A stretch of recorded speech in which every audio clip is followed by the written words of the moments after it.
Alright lads, so in today's video we're here to have a look at the new resurrectable characters. Finally, 5th anniversary Ichigo and Byakuya have gotten their upgrades. And with that said, we're here to have a look at them post-upgradable. How do they feel now with their newfound skills? And at the same time, let's look back and see the circumstances surrounding their release at this point over 4 years ago. Because their 5th anniversary was a very exciting time, but at the same time, expectations for this banner was not the highest. And there was one big reason for that, because we were expecting something completely different. Because June 23rd, when we got our very first trailer of the 5th anniversary, in all honesty, this was probably the most cryptic trailer ever released. Because majority of the trailer was just highlighting the past anniversary characters, and then it ends with 2 colors, black on one side and white on the other. There was no quote, nothing indicating any character besides the black and white.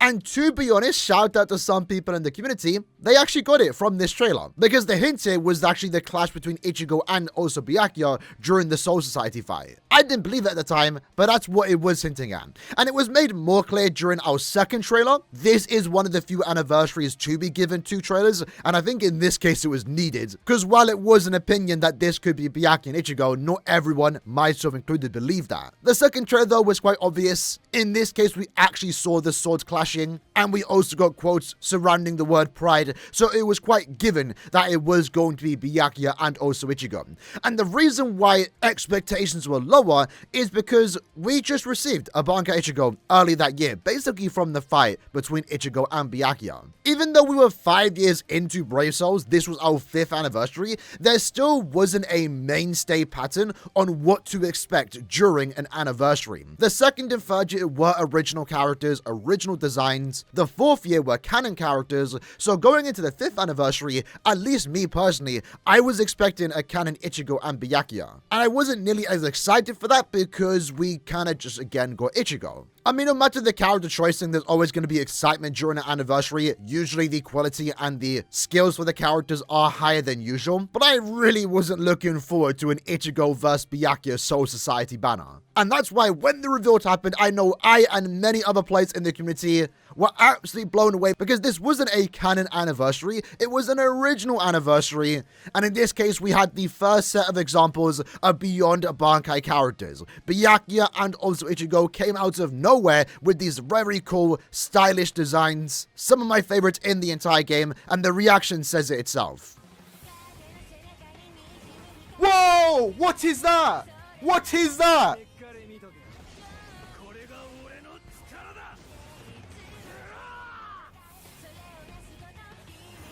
What is that? Whoa! Yo, this is sick! Byakuya's actually hyped! Yo! Let's go! I wanted that!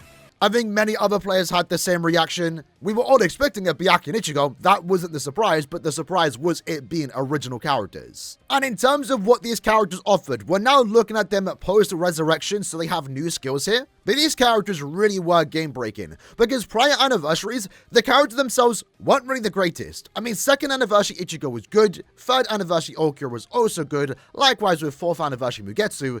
We don't really talk about Full Hollow, but they were never really the standout de facto best characters of the year for the rest of the year.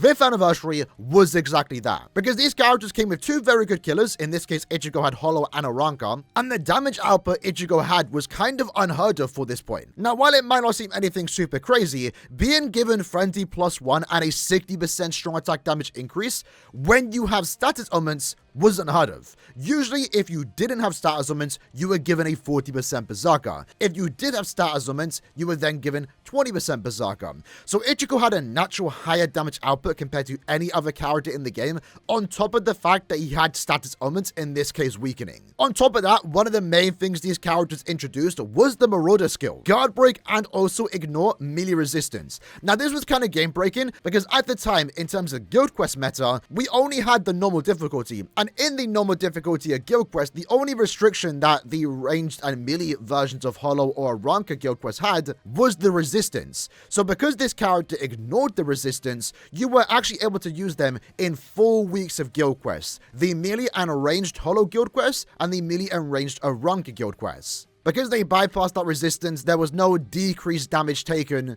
if you're not a melee or ranged character, etc. So these characters had insane value. You were literally able to use them for 4 weeks of Guild Quest. They were so broken, and it's the same for Byakuya, that soon after these characters released, we then got the hard difficulty of Guild Quest, where they introduced the rule by halving the damage if you are a melee character. So this entire hard difficulty in Guild Quest was literally designed to counter the 5th anniversary characters because they were so broken and they were able to be used in 4 weeks of Guild Quest. So with that said, first up, having a look at Ichigo's resurrection, it's not the greatest, it really isn't. Luckily for him though, one of the more important parts is the soul trait, and he does offer 12% recharge with 20% more damage only when at full stamina. That's a really good soul trait, and if you are like me that has this character max transcended, that's going to be really good for giving your better power characters extra stats. When it comes to their resurrection, it's really unfortunate how this character's resurrection panned out because they actually got special treatment, but the skills they picked up really weren't the greatest. For starters, it's really cool to see a character upon resurrecting get complete status immunity. I really like the idea that being immune to every status summon is great for quality of life when actually using the unit. Alongside that, the character got Innovator. I'm pretty sure that's one of the few times, maybe first time, we've seen a skill like this get put on a character, and what this does mean, every 5 seconds, there's a 12% chance per enemy to be inflicted with weakening. And that's going to help him out because upon resurrecting, he also does get 30% more damage to weakened enemies. And alongside that, the character also got weakened defense, so he picked up 4 new skills. And I do like the idea of being given complete status immunity and Innovator, but I feel like the damage to weakened and also weakened defense were kind of wasted here. If I was going to change anything, I would have given him a spiritual pressure boost. In an ideal world, a spiritual pressure boost and frenzy 2 would have been absolutely amazing. And had he gotten those 2 skills, honestly, that would have made him like a pretty top tier character. But unfortunately, what you are going to see upon resurrecting is that he kind of plays the same in terms of the damage numbers. His Berserker and Frenzy didn't go up whatsoever. The only damage increase you're going to see here is the 20% through the Soul Trait, and whenever you do inflict a status summon, which keep in mind he doesn't have an increased chance to do so unless the Innovator does proc. But for the build, of course, we are using the character at max Transcendence. When it comes to the accessories, we have an Lieutenant's Badge, an artisanal tea set, and of course also a fortification pill. And then when it comes to the links, we got Orihime, one of the best links that we can use, likewise with Ryukin. From these 2 links alone and Ichigo, we now have 60% more damage at full stamina. And then also, of course, we do have Chad, really good link to use on any character like Ichigo. Alright then, so first up, jumping into links or trials, just to get a feel of how this character does perform. So first up, in terms of strong attacks, his SA1 is a lunge forward. His SA2 is a 960, and then his SA3 is a charge strong attack, which is kind of an old variation of attack that, to be fair, at this point we haven't seen in quite some time. Now, we're already taking damage, so you'll notice here, we've lost a lot of damage here. And that's the unfortunate thing with this character, any character to be fair, is that you want to stay at full stamina. So when you have like very close range attacks like this, it is going to make it tough and difficult, especially when you don't have a spiritual pressure boost. So we'll just keep it going, because I believe there is a health pot coming up sometime soon. I believe it's actually up here. Let me just go and grab it. Does this actually get us back up to full stamina? Not quite. So this can be quite the slow run, but it's fine. We'll do another run. But yeah, it is kind of weird, to be fair, that we haven't seen this SA3 return in like over a year or 2 now. It's actually been quite some time. Although, to be fair, it's quite understandable because we now have a better one. Like, there's no reason to have this attack over the new 2-stage charge strong attack that, you know, Getsuga Jujisho Ichigo introduced. Even though this one has the advantage of being able to charge it and move at the same time, it just, the uncharged one just doesn't feel good using. Like, if you just let off early, it's kind of okay. It's not like the greatest compared to a 2-stage charge strong attack where if you just tap it, it's a normal strong attack free. If you fully charge it, it's a better strong attack free. Let's use our SA2 and a 1. The Innovator here is not really helping us out. Can inflict over status summon, but it's just not quite doing that. If we were at full stamina, we'd likely do a lot more damage here. Let's actually go ahead and charge with the SA3 though. But I will say visually, this character still looks great. Really like this character's visuals. I've always been a big fan of him. I think in terms of original Ichigo designs, this one might be my favorite. I love the idea that they just incorporated like everything from Ichigo's past forms. This has some type of Fullbring-esque design. A design we don't even have in-game just yet. Ichigo's Fullbring armor. He's got the black hair from Mugetsu. I think that's probably the best part about him that I really like about this unit. I just love the black hair that Mugetsu does have going for him. And then people also pointed out the Zanpakuto that Ichigo's using, obviously being Zangetsu, but it does look very similar to White Lancer, or the White Zanpakuto that he has in 1000 Year Blood War. So people thought like this was going to be a first little hint before White eventually comes out in game. Let's use the SA3. Then 1. Unfortunately, again, not at full stamina. That's my bad, though. I completely missed out on this extra healing pot. And that should get us back up to full stamina. Now we're doing like 60, 80% more damage. So, bit of an error on my part, but let's go ahead and use our soul bomb.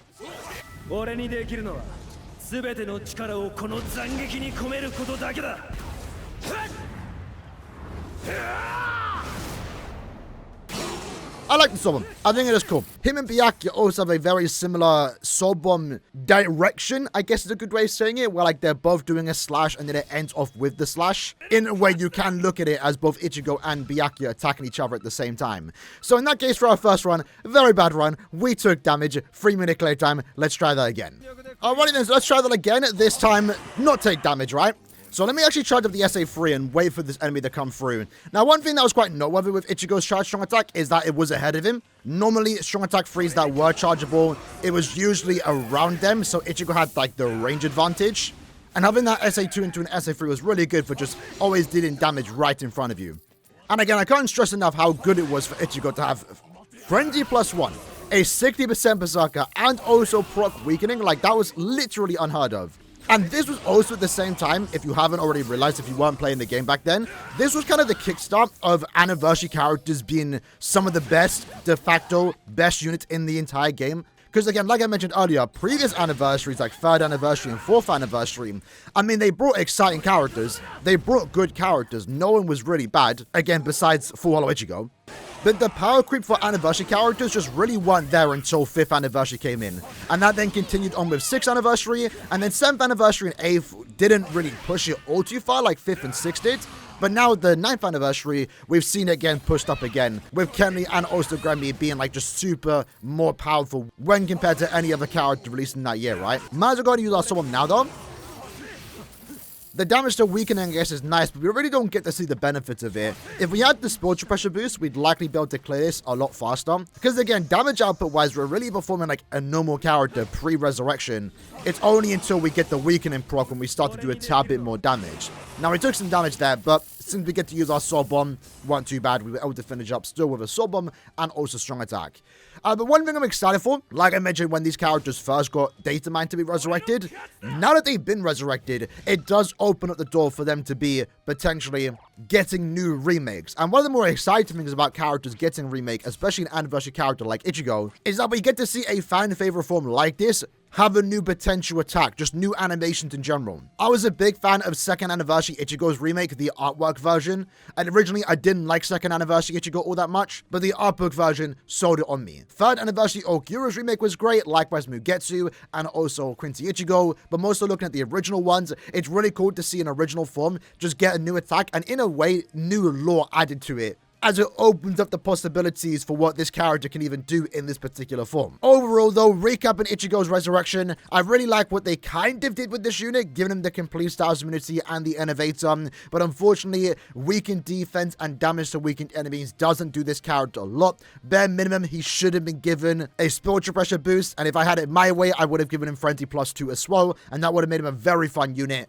And even if this character does get remade, maybe later this year, maybe next year, I mean, you would still want to summon for that character, right? I don't want to say they delayed this resurrection because they didn't. He got resurrected when he should have. They just didn't resurrect him early like we expected during the 10th anniversary. But since a lot of people were waiting for this resurrection, it is a real shame he didn't get at least a spiritual pressure boost. At the very least, though, a good soul trait. One of the best in the attribute. If you have this character max transcended, he's going to be offering good stats. Now let's have a look at Byakuya, the other 5th anniversary character. Now in this case, Byakuya's soul trait, I think it's a good one. Honestly, it's a bit of a weird one to be fair. So he is a recharge 14% soul trait. So getting any damage multiplier as the 2nd soul trait is always going to be good. More people would have preferred the new meta, strong attack damage only when at full stamina like Ichigo got, especially as a 14% recharge. Just getting plain old 16% strong attack damage increase isn't that exciting, but at the same time, there are a lot of new characters coming out in the game that don't have any strong attack damage increase. And with the attribute tree that we do have access to, we can actually raise the multiplier a tad bit higher. As you can see now, instead of 16%, it's now 17%. It's only 1% higher, but who knows in the future what page 2 and 3 of the attribute tree will take us, because eventually that could get to 25%. It might be a while off, but there might be a place for a link like this. Either way, it's still a good link. I don't dislike it, but it definitely could have been better. In terms of what this character picked up, he got a lot of damage multipliers. I'm honestly a lot more impressed with this character's resurrection, but he's still missing out on one skill that I would have loved to have seen here, that being Frenzy +2.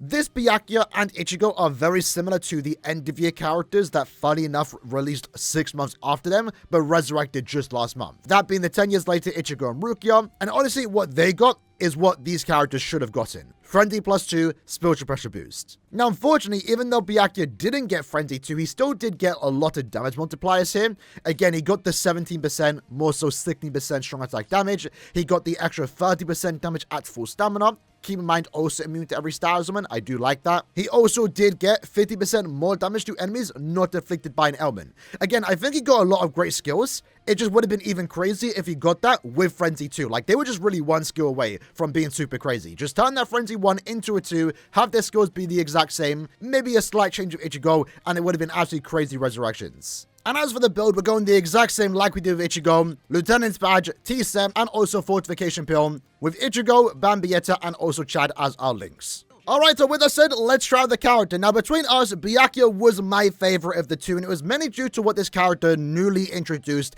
a different type of strong attack being a 960 into a tracking vortex. And, you know, visually, it looks cool. Like, I like the whole aesthetic for this character with all the white blades, but on a visual standpoint, it doesn't look that crazy anymore compared to what we do get nowadays. But still, nonetheless, simple is clean. Can't really complain about it. Now, this character was very controversial, believe it or not. A lot of people thought this character was trash. A lot of people said this character was carried by his SA2, which, to be fair, is definitely the case. The SA2 was the best strong attack 2 in the entire game, and even till this day, it's still one of the best strong attacks. Probably the best strong attack in the game, right? Because what you're getting is 2 different attacks in one. There's like no downside. The tradition, like Ichigo in the same banner, it's a 960 distant AoE, so really good range to it, really good damage, and then it also has the added effect of having a vortex, and that's just super broken, because it's basically 2 strong attacks in one. And he was the first character to introduce it, and alongside that, the reason why people didn't like this character was because of the SA1, and during this meta where every character's damage output was basically the same, there was almost no difference between units. If you had a bad strong attack, especially at SA1, people would just super criticize you for just being mediocre. But honestly, I feel like his kit just worked well together. The SA1, while not being the greatest, it has decent pushback that you can combine into the SA2. And you'll see here, even now, we only now just took damage. Like, it's still just super smooth to play with.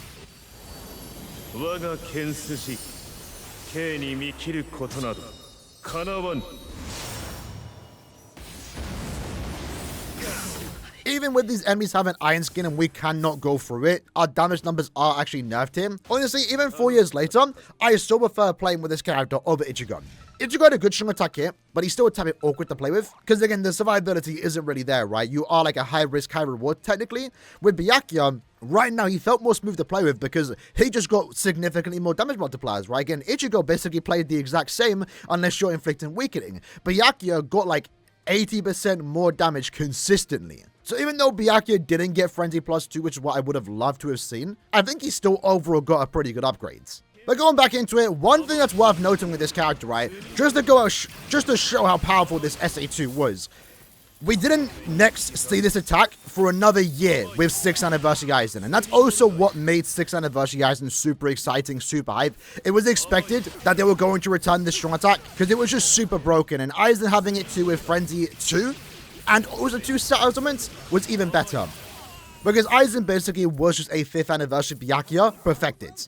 You know, they tried to balance Byakuya by giving him a bad SA1, no star elements. With Aizen, they said, nah, we're going to give him Frenzy 2, we're going to give him 2 star elements, we're going to give him the best strong attack 1 in the entire game, alongside a better strong attack 3. Aizen is a perfect unit, honestly is, and that's why I'm excited for his resurrection, even if they did drop the ball a bit with Ichigo and Byakuya. Granted, we are like a year away before 6th Anniversary Aizen's resurrection, but still, something I'm excited about nonetheless, and even a remake of Aizen as well. But one thing to keep in mind with Byakuya, his SA2, right? Because again, that's like the main talking point with this unit. Even now in 2024, 2025, they're still really stingy on who they put this strong attack on. Let's actually go ahead and use this one. The weakened defense and bombardment does help us out here. But, you know, even now, the only character to be given his SA2 last year was Future Society Orihime, a normal attack damage character. Now, we have gotten a strong attack 2 into a tracking vortex. Gremmy and Ishin are examples of that, but the 960 distant AoE into a tracking vortex hasn't been seen for quite some time. I believe Yuha Buck was the last character to be giving it, right? Ishin instead has a smaller AoE that groups everyone and then does the vortex. Gremmy is a beam into a vortex. It's nice to have variation, but in 2024 we did not see a single character be given its SA2. So I guess going into 2025, the start of the year just happened, right? I'm excited to see what character is going to be given that SA2. And I know for this character showcase section, we just spoke about his SA2, but really that was the selling point with this unit. It was the biggest thing about him. Had he not been given this SA2, maybe he wouldn't be nearly as good as he was when he first released. With that said though, in terms of his resurrection, I think it's better than Ichigo's. Again, he actually got consistent damage multipliers. Those 2 runs that we did do just there felt a lot better and felt very similar to 10 years later Ichigo that we did resurrect last year, who I did think had a good resurrection. Again, with Byakuya, since he got a lot of damage multipliers here, if he was just given Frenzy 2 on top of all that, that would have been really good. Really, really good. So, I'm not going to say his character resurrection was perfect, but it definitely is better than Ichigo's. I'm a lot more impressed with this character resurrection, and a lot more disappointed with how Ichigo was treated, unfortunately. But either way, man, these 2 characters are still super cool. Would have loved to have seen their resurrections be given better treatment, but I had a lot of fun time playing with them over the last couple years. And even now, you can still have some fun out of them with their newfound upgrades, to be fair, more so with Byakuya. Either way, like I mentioned already, this now does open the door for them to get new characters in the future, and in an era where we are getting nothing but 1000-year Blood War, I think new variations of original characters like this Ichigo and Byakuya, hopefully sometime this year, would be actually really cool to see. I mean, Byakuya in particular shouldn't be getting any super broken character anytime soon. His next 1000-year Blood War moment doesn't happen until Core 4, and then Ichigo, I mean, you never know what they might do with him. It's Ichigo, they can always give him a new character whenever they want to, but in terms of 1000-year Blood War, does he deserve a new character? I don't know. He hasn't done much besides another Gettouga GG show. So, if anything, if they want to give us a new broken Ichigo and also Byakuya sometime this year, a remake of these characters would be very exciting nonetheless. But then again, we're also still waiting for Full Hollow's remake, so it might be a while up before we do see these characters remakes. Either way, we'll be here for it. So I hope you guys enjoyed the video. Let me know again what you guys think about the resurrections in the comments below. And I'll see you guys next time. Take care and peace.